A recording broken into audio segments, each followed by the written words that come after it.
இப்போ ப்ரெஸ் மீட்டில் சீமான் வந்து விஜயை ஆதரித்து பேசினால் அது வேறு விதமாக போய்விடும்.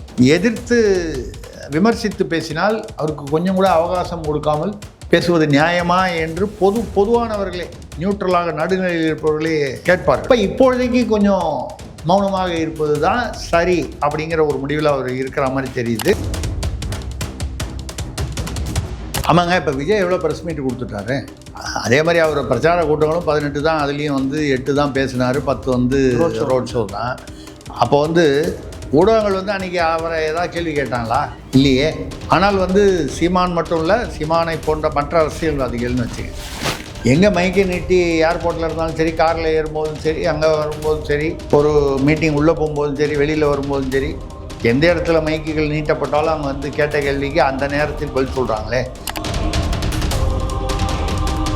இப்போ 64,000 வாட்ஸ்அப் குரூப் வச்சு விஜய் கட்சியில் 1500 கோடி செலவு பண்ணி இந்த சோஷியல் மீடியாவில் தான் வந்து அவங்களுடைய அந்த அழுத்தமே தேர்தலுக்கு முன்னால் வந்து சத்தம் போடாமல் ஒரு பெரிய புரட்சி பண்ணியிருக்காங்க, டிஜிட்டல் புரட்சி. வித்தியாசமாக இருக்குது தமிழ்நாட்டுக்கு. இங்கே என்னதான் அவர் 4% தான் ஓட்டு வாங்கினார்னு சொன்னால் 4 முனை போட்டி நடைபெற்றது உண்மைதானே. அதில் ஒரு முனையாக சீமான் திகழ்ந்தது உண்மைதானே. அவருடைய கருத்தியலுக்கு ஒரு ஆதரவு இருக்கிறதும் உண்மைதானே. அவரோட கருத்தியலில் எது தவறு என்று இப்போ வந்து ஏதாவது வந்திருக்கிறதா? மக்கள் ஓட்டு போடுறது எதை பார்த்து? சினிமாவை பார்த்து ஓட்டு போடுறானா, அந்த ஈர்ப்பை பார்த்து ஓடி போடுறானா, வீடியோவை பார்த்து ஓட்டு போடுறானா? அந்த மாதிரி இதில் இப்போ கொஞ்ச நாள் அமைதியாக இருக்கலாம்னு அவர் முடிவு பண்ணதில் என்னை பொறுத்தவரை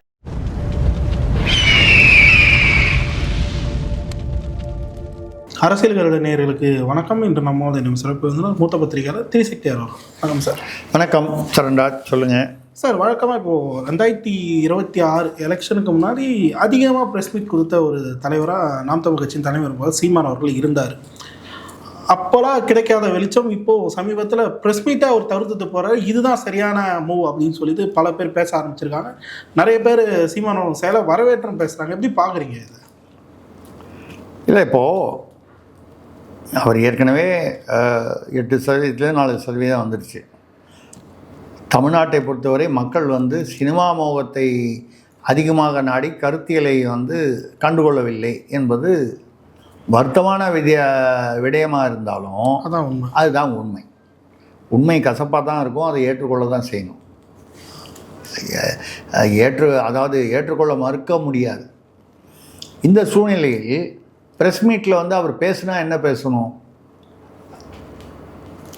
சீமான் இடத்தில் யார் இருந்தாலும் இப்பொழுது பேசுவதாக இருந்தால் தாவேகா ஆட்சியை விமர்சனம் செய்து பேச வேண்டும்.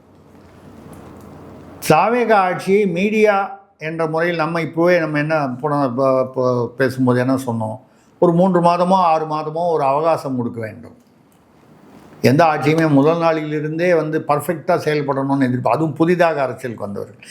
அதிமுக மாறி மாறி வரும்போது அவங்களுக்கு வந்து அது அனுபவம் உள்ள ஆட்சிகள் பல வருடங்கள். ஆனால் இங்கே இருப்பவர்கள் வெளியிலிருந்து வந்தால் கூட இவர்களை ஒருங்கிணைத்து, திமுகலேருந்து வந்தவன் ஒரு ஐடியாவில் வர்றான், அதிமுகலேருந்து இங்கே மாறி வந்தவன் ஒரு ஐடியாவில் வர்றான், ரசிகர் மன்றத்திலேருந்து வந்து எம்எல்ஏ ஆனவன் அது, அப்புறம் திடீரென்று கடைசி நிமிஷத்தில் எங்கேருந்தோ வந்தவர்கள் ஒரு குரூப்பு. இது எல்லா குரூப்பையும் மெர்ஜ் பண்ணி இவங்களுடைய மனசில் என்ன இருக்குது? இப்போது சனாதனத்தை எதிர்த்து உதயநிதி அவர்கள் வழக்கம் போல் சனாதனத்தை ஒழிப்போம் அப்படின்னு சொல்லி டெங்கு மலேரியான்னு முன்னால் பேசினார். ஒரு 2 வருஷம் முன்னால் 13 மாநிலங்களில் வழக்கு அவர் பேரில் பெண்டிங் இருக்குது. உச்சநீதிமன்றம் வந்து எல்லாத்தையும் ஒன்றா கம்பைன் பண்ண முடியாதுன்னு சொல்லிடுச்சு. ஆனாலும் அவர் ஏன் வந்து இப்போ வந்து சட்டமன்றத்தில் சம்மந்தமே இல்லாமல் சனாதனத்தை பற்றி பேசுகிறார்? என்ன காரணம் நினைக்கிறேன்? விஜயை சிக்கலில் மாட்டிவிட. நான் உதயநிதி செய்வது தவறு என்ற அதில் போல அவர் எதிர்கட்சி தலைவர், ஆளுங்கட்சிக்கு குடைச்சல் கொடுக்கணும். அதுவும் வந்து இந்த கூட்டணி பலத்தினால் மட்டுமே ஆட்சியில் அமர்ந்த மாண்புமிகு முதல்வர் விஜய் அவருடைய ஆட்சிக்கு குடைச்சல் கொடுக்கணுங்கிறதுக்காக தான் வேண்டுமென்றே சனாதனத்தை பற்றி பேசுகிறாரு. இப்போ சனாதனத்தை ஒழிக்க வேண்டும் என்று அங்கே பேசிட்டாரு. இப்போ விஜய் வந்து ஆமாம் ஒழிக்கிறேன்னு சொன்னால், ஆமாம் ஒழிக்கணும் அப்படின்னு சொன்னால் உடனே என்ன பண்ணுவாங்க? சனாதனம் என்பது இந்து மதம் என்பதால் இந்து மதத்தை ஒழிக்கணும்னு சொல்கிறாரு. அவர் கிறிஸ்தவர். இது வேற ஒரு ரூட்டில் போயிடும். அப்போ திமுக என்ன சொல்லிடும்? பாருங்கள், சனாதனத்தை ஒழிக்கணும்னு அவரும் சொல்கிறாரு. அப்போது திராவிட கொள்கையைத்தான் விஜய் வந்து பின்பற்றுகிறார். இதுக்கு எதுக்கு வந்து நீங்கள் வந்து எங்களை மாற்றணும்? எங்கள் கொள்கை எல்லாம் நீட் தேர்வோ மற்ற விஷயங்கள் எல்லாமே திமுகவுடைய கொள்கைகளில் 90% அவர் வந்து விஜய் அதே தான் அது காப்பி அடிக்கிறான்னு சொல்கிறத விட அதை ஏற்றுக்கொள்கிறார். அப்படி இருக்கும் பொழுது சனாதனத்திலும் பாருங்கள், பெரியாரையும் அவர் வந்து விட்டல. அப்போ என்ன வித்தியாசம்? மாற்றத்தை கொண்டு வருகிறேன்னு சொல்கிறாரு. எதில் மாற்றம் அப்படின்னு பேசுவதற்கு ஒரு வாய்ப்பை உருவாக்கி கொள்கிறார் உதயநிதி அதாவது அவர் சார்ந்த திமுக. சரி, இவர் வந்து சனாதனத்தை ஒழிப்பேன்னு அவர் சொல்வதை வந்து இவர் அப்ஜெக்ட் பண்ணுறார் வைங்க, எதிர்த்து பேசுகிறார், இல்லை அதை மறித்து பேசுகிறார் என்றால் இவர் பாஜகவின் கொத்தடிமை. விஜய் இயக்குவது வந்து அமித்ஷா. இப்படி பேசினாலும் தப்பு, அப்படி பேசினாலும் தப்புன்னு ஒரு சிக்கல் அவரை கொண்டு விடணுன்றதுக்காக தான் பேசியிருக்காரு. அவரும் வந்து விஜயும் வந்து அந்த சமயத்தில் எப்படி பேசியிருக்கலாம்? இல்லை, நாங்கள் வந்து ஒரு மத சார்புன்னு ஒன்றும் இல்லாமல் எல்லா மதமும் ஒரு நல்லிணக்கமாக இருக்கக்கூடிய ஒரு சமூக நீதி அரசாக இது செயல்படும், யாரையும் வந்து ஒழிக்கணும் அழிக்கணும்னு வந்து நாங்கள் நினைக்கல அப்படின்னு பொதுவாக ஏதாவது அங்கேயே பதில் சொல்லியிருக்கலாம். அவர் இப்போ வீட்டுக்கு போயிட்டு அறிக்கை கொடுத்தாரு. உடனே அதுக்கு பதிலுக்கு உதயநிதி அவர்கள் வந்து அங்கேயே பதிலுக்கு பதில் சட்டமன்றத்தில் பேசுவதற்கு முடியவில்லை, 8 மணி நேரம் பொறுத்து வீட்டுக்கு போய் அதுக்கப்புறம் அறிக்கை கொடுக்குறாரு, வீடியோ அறிக்கை கொடுக்குறார். அது என்ன காரணம்னா, இன்னும் விஜய்க்கு அந்த பழக்கம் வரவில்லை. அப்படியே பேசணும். ஒரு கால் யாராவது எடுத்து கொடுத்து எழுதி கொடுத்து பேசுகிறாரா என்னமோ தெரியல. இல்லை, அவராகவும் யோசனை பண்ணி அந்த நேரத்தில் அவருக்கு அந்த சட்டமன்றம் முடிகிற நேரத்தில் அது பேசுவதற்கு தோணாமல் அப்புறம் வீட்டில் போய் சிந்தித்து இது கொஞ்சம் கவனமாக செயல்பட வேண்டிய விஷயம்ன்றதுனால கொஞ்சம் அவகாசம் எடுத்துக்கொண்டாரா என்பது நமக்கு தெரியவில்லை. ஆக இப்படிப்பட்ட ஒரு சூழ்நிலையில்தான் அந்த சனாதனம் அப்படிங்கிறது இருக்குது. இப்போ சனாதனம்னா என்ன அப்படின்னு சொன்னால், நீங்கள் இறைவனை வழிபடுவது தான் சனாதனம். அப்படி இப்போ சனாதனத்துக்கு வந்து சுவாமி விவேகானந்தர் வந்து எட்டர்னல் யூனிவர்சல் ட்ரூத்துன்னு சொன்னார். அரவிந்தர் வந்து ஆரோவில்லி பாண்டிச்சேரி அதை உருவாக்கிய அந்த அரவிந்தர் வந்து தேசியம்னு சொன்னார். மகாபாரத காலத்திலே வந்து சகோதரத்துவமும் நல்லிணக்கமும் தான் வந்து சனாதனம் என்று சொன்னார்கள். அப்போது ஒரு அர்த்தங்கள் வேறுபட்டாலும் எல்லாமே நல்ல அர்த்தத்தோடு தான், ஒரு தர்மங்கிற அர்த்தத்தில் தான் இருக்குது. சனாதனத்தை ஒழிப்போம்னு பேசினபோது ஆசிரியர் ஐயா வீரமணி வந்து திராவிட கழகத்தில் மேடையில் அப்போது 2 வருஷம் முன்னால் பேசும்போது என்ன சொன்னார்? சனாதனம் என்று அவர் சொல்வது இந்து மதத்தை தான் சொல்கிறார் உதயநிதி. இப்போ சனாதனத்தை ஒழிக்க வேண்டுமானால் இந்து மதத்தை அப்படின்னு ஒழிக்கணுங்கிற மாதிரி பேசினார். பக்கத்திலேயே சேகர் பாபு இந்து அறநிலையத்துறை அமைச்சர் அமர்ந்திருந்தார் ஆமோதித்து கொண்டு. இன்றைக்கி வரைக்கும் உதயநிதியோ யாரோ வந்து ஸ்டாலினோ அவர்களோ நாங்கள் சொன்னது சனாதனத்தில் உள்ள சில பழக்க வழக்கங்களை மட்டும்தான் சொன்னோம், இந்து தர்மத்தை வந்து நாங்கள் சொல்லவில்லை என்று எந்த மறுப்புமோ ஒரு கிளாரிஃபிகேஷனும் கொடுக்கல. இப்போவும் நேத்திக்கு வந்து பேசியிருக்காரு, நான் இன்னும் உறுதியாக சொல்கிறேன் சனாதனத்தை ஒழிப்பேன். இதுக்காக சொல்கிறேன்னா, இந்த மாதிரி ஒரு விஜயை மாண்புமிகு முதலமைச்சர் விஜய் அவருடைய ஆட்சியை எப்படியாவது கவிழ்க்க வேண்டும் என்று திமுக நினைத்தால், ஏன் நினைக்கிறார்கள் என்று சொல்வதை விட அப்படித்தான் அரசியல் செயல்படும். ஏன்னா மறுதேர்தல் வந்தால் விஜய் வந்து மறுபடியும் வரலாம், 108 விட அதிகமாக வாங்கலாம், இல்லை ஒரு திமுகவால் அதிக வாக்குகள் வாங்க முடிந்தால் விஜய்க்கு குறையலாம். நம்ம சொல்கிறது வந்து குறையும்னு சொல்லலை, சான்ஸ் எடுத்து பார்ப்போம். ரெண்டாவது, கவுத்தாலே திறமை இல்லாதவர் அப்படிங்கிற ஒரு ஒரு மக்களிடையே கொண்டு போய் பேசும்போது என்ன பேசுவாங்க திமுகவில்? விஜய்க்கு ஆளும் திறமை கொஞ்சம் கூட நிர்வாக திறமை இல்லை, அதனால தான் அவர் வந்து ஆட்சி புரிய முடியாமல் கவிழ்ந்து விட்டது. இப்படி நீங்கள் சும்மா இந்த மாதிரி யாரையாவது பின்னாலேயாவது போய் ஆட்சியை நீங்கள் வந்து 6 மாதத்துக்கு ஒரு ஆட்சி வந்ததுன்னா தமிழ்நாட்டு நிலைமை என்ன ஆகும்? எங்கேயோ வட மாநிலங்கள்லாம் வந்து 6 மாதத்துக்கு ஒரு தடவை, 1 வருஷத்துக்கு ஒரு தடவை, சில மாநிலங்கள் அந்த மாதிரி நடந்திருக்கு. முன்னால் மத்திய அரசுலேயே தேசிய முன்னால் வந்து பார்த்திங்கன்னா ஐக்கிய குஜரால், சந்திரசேகர், தேவகவுடாலாம் பார்த்திங்கன்னா 6 மாதம் 8 மாதம் 1 வருஷத்துக்குள்ளே தான் பிரதமரே இருந்தாங்க. மாறி மாறி ஆட்சிகள் மாறிக்கொண்டிருந்தன, ஒருவரை ஒருவர் கவிழ்த்து கொண்டிருந்தார். அப்படி ஒரு இது இல்லாமல் நிலையான ஆட்சி வேண்டும் என்றால் திமுகவிற்கு அப்படின்னு சொல்லி அவர்கள் ஒரு வாய்ப்பு கிடைக்கும். இப்போ நீங்கள் கேட்ட கேள்விக்கு வருவோம். இப்போ ப்ரெஸ் மீட்டில் சீமான் வந்து விஜயை ஆதரித்து பேசினால் அது வேறு விதமாக போய்விடும். எதிர்த்து விமர்சித்து பேசினால் அவருக்கு கொஞ்சம் கூட அவகாசம் கொடுக்காமல் பேசுவது நியாயமா என்று பொதுவானவர்களே, நியூட்ரலாக நடுநிலையில் இருப்பவர்களே கேட்பார்கள். இப்போ இப்பொழுதைக்கு கொஞ்சம் மௌனமாக இருப்பது தான் சரி அப்படிங்கிற ஒரு முடிவில் அவர் இருக்கிற மாதிரி தெரியுது. அவங்க கேதர்ஸ் அதை சப்போர்ட் பண்ணுறாங்களா சார்? தொடர்ச்சியாக இதே பண்ணணும். அதை தாங்க சொல்கிறேன். அதாவது இப்போ நான் சொல்லக்கூடிய இந்த அணுகுமுறை சரிதான் என்று நான் நினைக்கிற மாதிரி கேடரில் இருக்கிறவங்களும் அது நினைக்கிறதுல ஒன்றும் தவறு இல்லையே. இந்த நான் தான் பெரிய அறிவாளி இல்லை அவங்க சொல்லி நான் வந்து அதனால் நான் வந்து கண்டுபிடிச்சிட்டேன்னு சொல்லலையே. அவங்க பாயிண்ட் ஆஃப் வியூ வந்து சொல்கிறேன் சார். அவங்க என்ன சொல்கிறாங்கன்னா, இப்போது எலெக்ஷன் மாதிரி நிறைய இன்டர்வியூஸ் கொடுத்தாரு, ஆனால் ஊடகங்கள் அவரை புறக்கணிச்சது. அவங்களுக்கு எது தேவையோ அதை தான் வந்து பண்ணாங்க. அதனால் ஊடக புறக்கணிக்க வந்து சரியான ஒரு விஷயம் தான். ஏன்னா விஜயை புறக்கணிக்கிறாரு, சீமான் புறக்கணிச்சா என்னன்ற மாதிரி அப்படி கம்பேர் பண்ண ஆரம்பிச்சிட்டாங்க. ஆமாங்க. இப்போ விஜய் எவ்வளோ ப்ரெஸ் மீட் கொடுத்துட்டாரு? ஒன்று மதுரை ஏர்போர்ட்டில் அதுவும் ஷூட்டுக்கு போகிறோன்னு சொல்லிட்டு போனார். அதான் கேள்விக்கு தான் பதில் சொல்ல சொல்லிட்டு போனார். அதே மாதிரி அவர் பிரச்சார கூட்டங்களும் 18 தான், அதுலேயும் வந்து 8 தான் பேசினார், 10 வந்து ரோட் ஷோ தான். அப்போ வந்து ஊடகங்கள் வந்து அன்றைக்கி அவரை ஏதாவது கேள்வி கேட்டாங்களா? இல்லையே.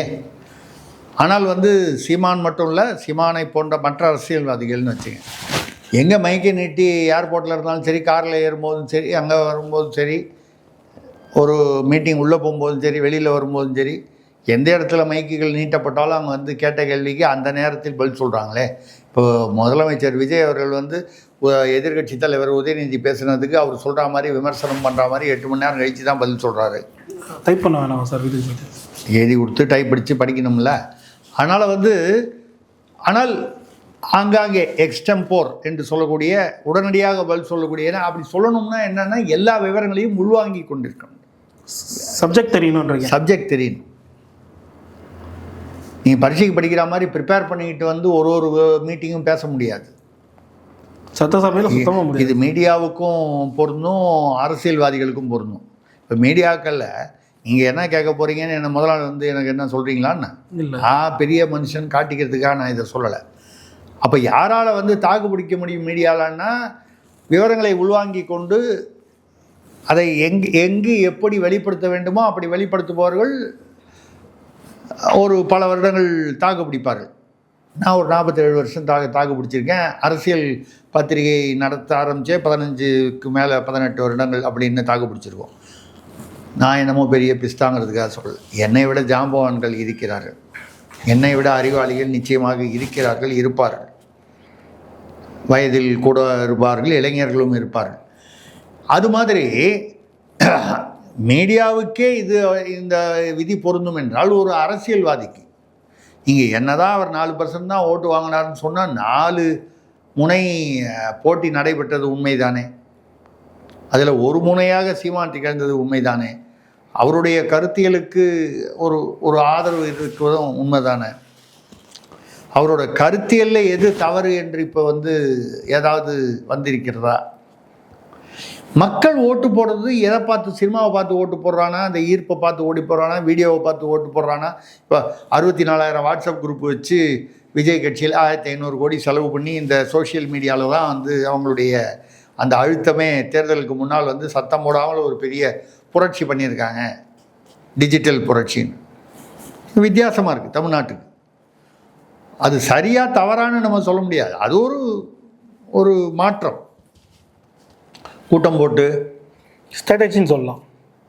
ஸ்ட்ராட்டஜி அதுவும் வந்து காலத்திற்கு ஏற்ற மாதிரி ஒரு பரிணாமம், இந்த கால பரிமாணத்துக்கு ஏற்ற மாதிரி ஒரு ஸ்ட்ராட்டஜி. அந்த ஸ்ட்ராட்டஜியில் வந்து அதை அவர் சரியாக கணித்ததால் அவருக்கு அந்த வெற்றி கிடைத்தது. அதே சமயம் அவருக்கு அந்த மக்களுடைய அந்த மேண்டேட் கிடைத்ததே தவிர அந்த வேண்டிய எண்ணிக்கை கிடைக்காதனால அந்த குழப்பம். இதுவே 130 சீட்டு கொடுத்துருந்தா அவர் உண்மையிலேயே கிங்கு. திமுக அதிமுக எல்லாரையும் வேலையை பாருங்கப்பா, நான் ஆட்சி நிர்வாகத்தில் மட்டும் நான் கான்சன்ட்ரேட் பண்ணுறேன்னு ஆயிருக்கலாம். அது இல்லாமல் இப்போ வந்து இந்த பக்கம் காற்றை இவன் பிடிங்கி விடுவானா, இந்த பக்கம் அவன் பிடிங்கி விடுவானா, இது நிற்குமா, இது நிலைக்குமா, இப்படி நாலா பக்கமும் இதே கவலையாக இருக்க வேண்டிய ஒரு சூழ்நிலை. இதில் வேறு ஒரு லாட்ரி குடும்பத்தை வேறு உள்ளே இழுத்து விட்டுக்கிட்டாரு. அவர்கள் வந்து சொல்வதெல்லாம் நல்லா தான் பேசுகிறாங்க. ஆதவ அர்ஜுனா வந்து 5 மணிக்கு மேலே டாஸ்மாக்கு யாரும் வந்து அந்த கூடுதல் நேரம் வைக்கக்கூடாது, வெளியிடங்களில் விற்கக்கூடாது. இப்போ கூட பார்த்தீங்கன்னா பல மாவட்டங்களில் வந்து 20 ரூபா மேலே வச்சு விற்கிறாங்கன்னு வருது. அதெல்லாம் அவர் கண்டிக்கிறார். இதே மாதிரி தான் இந்த 10 ரூபா மேலே வச்ச போது கூட டாஸ்மாக் மந்திரியாக இருந்த செந்தில் பாலாஜியோ இல்லை முத்துசாமியோ வந்து சும்மா வார்த்தைக்காக வந்து அப்போல்லாம் வந்து எங்கேயும் நடக்கலையே அப்படின்னு சொல்லி மறுப்பாங்க, இதை கண்டிக்கிற மாதிரி கண்டிப்பாங்க. ஆனால் இது பாட்டில் நடந்துக்கிட்டு இருக்கோம். இப்போது ஆதவ அர்ஜுனாவை நம்ம வந்து இப்படி தான் அதே மாதிரி தான் இருக்க போகுதுன்னு சொல்லலை, போக போக தான் தெரியும்.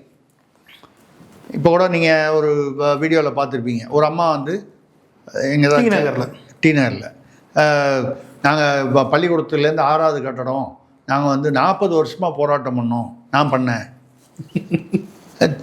இந்த டாஸ்மாக்னு ஒன்று வந்ததே வந்து 1971 சாராய கடை திறந்து விட்டு 93 தான் அதுக்குன்னு தனியாக ஒரு நிறுவனம் வச்சு டாஸ்மாக்னு வச்சு இதெல்லாம் வந்ததெல்லாம் 2000 சொச்சத்துலேருந்து தான் வந்தது. 40 வருஷமாக இவங்க எப்படி எதிர்த்து போராடினாங்கன்னு தெரியல.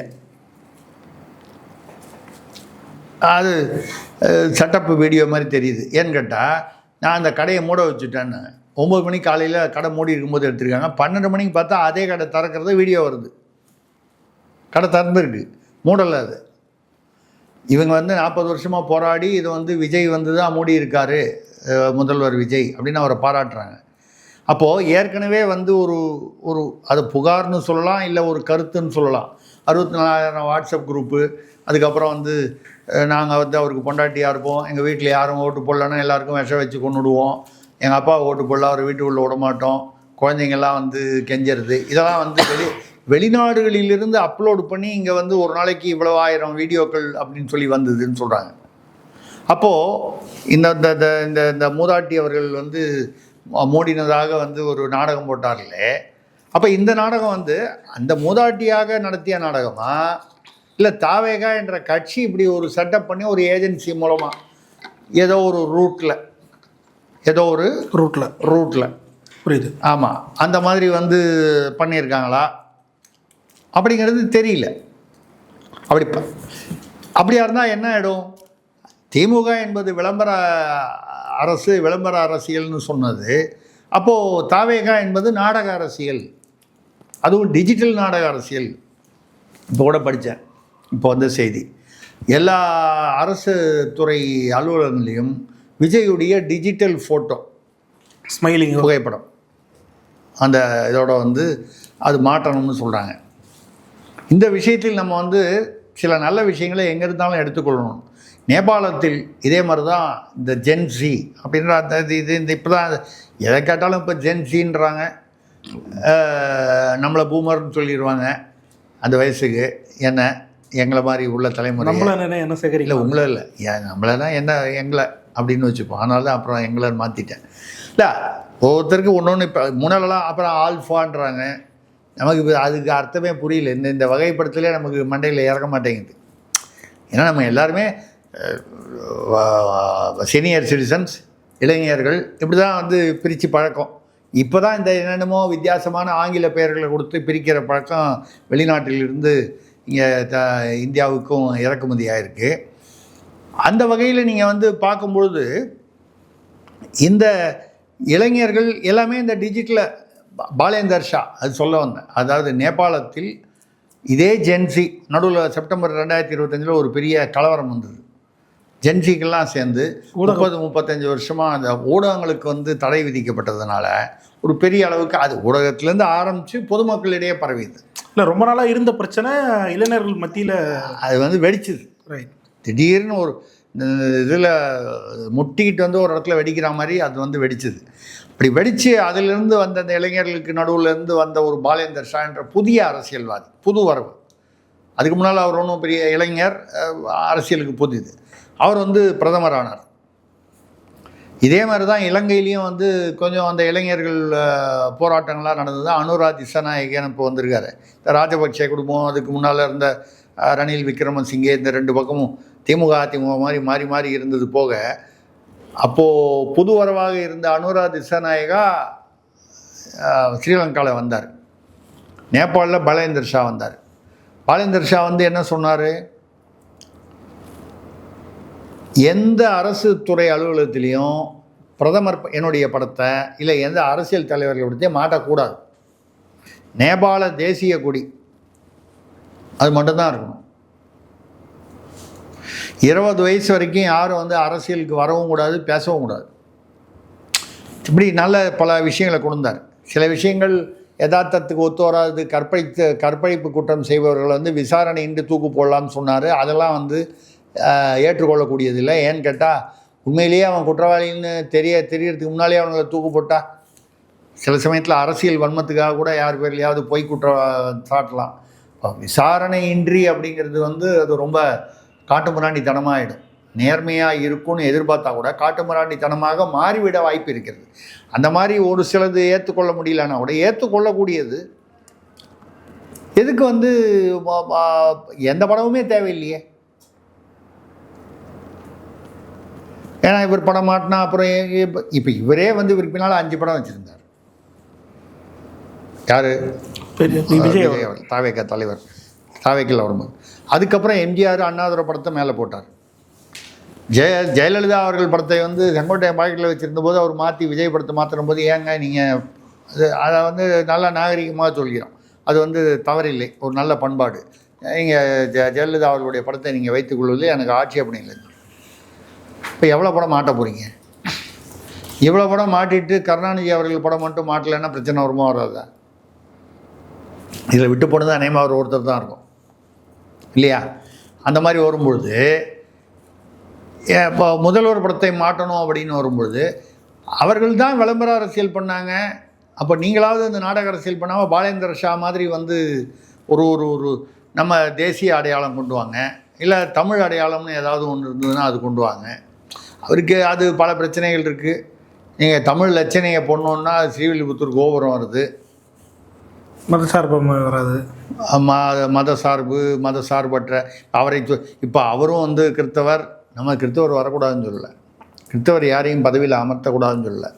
அது மாதிரி முஸ்லீம்களை வந்து அப்படி நம்ம வந்து பிரித்து பேசலாம். மதசார்பற்று நம்ம வந்து தேசிய கொடினா அன்றைக்கி தேசிய கொடியனோ அதான், அதில் ஏன் சக்கரம் இருக்குது, ஏன் முக்கோணம் வைக்கக்கூடாதுன்னு சொல்லி இன்றைக்கி நீங்களாலும் பேசி பிரயோஜனம் உண்டா? ஏன் நம்ம தேசிய கொடியில் சக்கரம் ரவுண்டாக இருக்குது, ஏன் முக்கோணமாக வைக்கக்கூடாது? இப்படி பேசுனா அதில் ஏதாவது அர்த்தம் இருக்கா? என்ன இருக்கோ அதுதான் நம்ம தேசிய கொடி, அதை மரியாதை கொடுப்போம். அந்த மாதிரி ஒரு சூழ்நிலையில் தான் வந்து இன்றைக்கி இருக்குது. இந்த நாடக அரசியல் இல்லைன்னா இப்போ நீங்கள் கேட்ட மாதிரி சீமான் அவர்கள் கொஞ்ச காலத்திற்கு என்ன நடக்கிறது என்பதை அவகாசம். ரெண்டாவது, ஏற்கனவே மீடியா திமுக பீரியடில் இருந்த மீடியா திமுகவே சொல்கிற மாதிரி வந்து அதை வந்து வேறு ஒரு என்னமோ ஒரு மீடியான்னு வந்து ஆர்எஸ் பாரதி அவர்கள் சொல்லி அதுக்கு பேர் அந்த பேரை சொல்லக்கூடாதுன்றதுக்காக ஆர்எஸ்பி மீடியான்னு வந்துச்சு. அதாவது பெய்டு மீடியா, ஆளுங்கட்சிக்கு ஜால்ரா அடிப்பவர்கள். அதில் சொம்பு, ஆண்டா, குண்டான்னு நிறைய வகைகள் இருந்தது. அதெல்லாம் விட்டுருங்க. அப்படி ஒரு அந்த மாதிரி ஒரு மீடியா என்பதே நாம் எல்லா மீடியாவும் சொல்லலை, அந்த மாதிரி இருக்கக்கூடிய மீடியா, விலை போனவர்கள் போகக்கூடியவர்களை பற்றி தான் பேசுகிறோம். நேர்மையாக இருப்பவர்கள் என்றும் நேர்மையாக இருக்கிறார். அப்போது அந்த மீடியாக்கள் அன்றைக்கி வந்து இவர்கிட்ட எல்லாத்தையும் நீட்டிட்டு இன்னைக்கு எங்கேயோ வேறு சப்போர்ட் பண்ணிகிட்டு இருக்காங்க. அப்படிங்கும்போது கொஞ்ச நாட்கள் என்னை பொறுத்தவரை அவர் பெருந்தன்மையாக விஜய்க்கு அவகாசம் கொடுப்பது தான் சரியாக இருக்கும். அதனால் எந்த விமர்சனமும் அப்படியே செய்தாலும் சாஃப்ட் விமர்சனமாக இருக்கணும் அப்படின்னு நினைக்கிறதுல தவறில்லை. அதுவரை கொஞ்சம் அமைதி காக்கிறது மீடியாவிடம். ஆனால் அதே சமயத்தில் மே 18 இதெல்லாம் வந்து ஒரு அதை பண்ணிட்டு தானே இருக்கார். அவர் ஒன்றும் இங்கே எலெக்ஷன் முடிஞ்சோடனே வந்து வெளிநாட்டுக்கு போயிடுறதோ வந்து அங்கே போய் ஓய்வு எடுக்கிறேன், கொடைக்கானலில் போய் ஓய்வு எடுக்கிறேன்னு போல் அவர், இல்லை வெளிநாட்டுக்கு போய் ஓய்வு எடுக்கிறேன்னு போல, பேங்காக்கு போல, இதெல்லாமே நல்ல விஷயங்களை பார்க்கக்கூடாதா? இருப்பதிலேயே அதிகமான பிரச்சாரம் 129 நாட்கள் செய்தவர் அவர் ஒன்றும் எங்கேயும் ஓய்வு எடுக்கலாம் போனதாக தெரியல. மற்றவர்கள்லாம் வந்து அவங்க ஒருத்தர் துபாய்க்கு போனார் குடும்பத்தோட, ஒரு முன்னாள் முதல்வர் வந்து கொடைக்கானல் போனார். இப்போ ராகுல் காந்தி அவர் இத்தனை வருடங்களில் இவ்வளோ போயிருக்காருன்னு சொல்லி வெளிநாடுகளில் இப்போ கூட சமீபத்தில் வெளிநாடு போயிட்டு வந்தார். 10 நாள் வருமா, எங்கே போனார், யாரை பார்த்தாரு, எதுக்கு போனார், எல்லாமே தனிப்பட்ட விசிட். அதாவது தனிப்பட்ட முறையில் சுற்றுப்பயணம்னா அது என்ன தனிப்பட்டது? அவருடைய தனிப்பட்ட வாழ்க்கையை நம்ம தெரிந்து கொள்ளணும்னு அவசியம் இல்லை. ஒரு பாராளுமன்றத்தில் எதிர்க்கட்சி தலைவராக இருப்பவர் அடிக்கடி வெளிநாடு போகிறாருன்னா அதில் வேறு சில யூகங்கள் வந்துடுது இல்லை. இந்தியாவுக்கு எதிராக அவர் செயல்படுறாரோ, அவர்களுடன் கூட்டணி அப்படின்னு வருது. அப்போது அந்த வெளிப்படைத்தன்மை தேவை அரசியல்வாதிக்கு. நான் எது வேணால் ரகசியமாக தான் செய்வேன்னா அப்போ பப்ளிக் லைஃப் வரக்கூடாது. நீங்கள் பப்ளிக் லைஃப் வந்தீங்கன்னா நீங்கள் எது செய்தாலும் லேசாக மூக்கை சொரிந்தால் கூட அது ஒரு ஃபோக்கஸ் ஜூம் பண்ணி காமிப்பான். இவர் ஏன் மூக்கை சொரிகிறார்?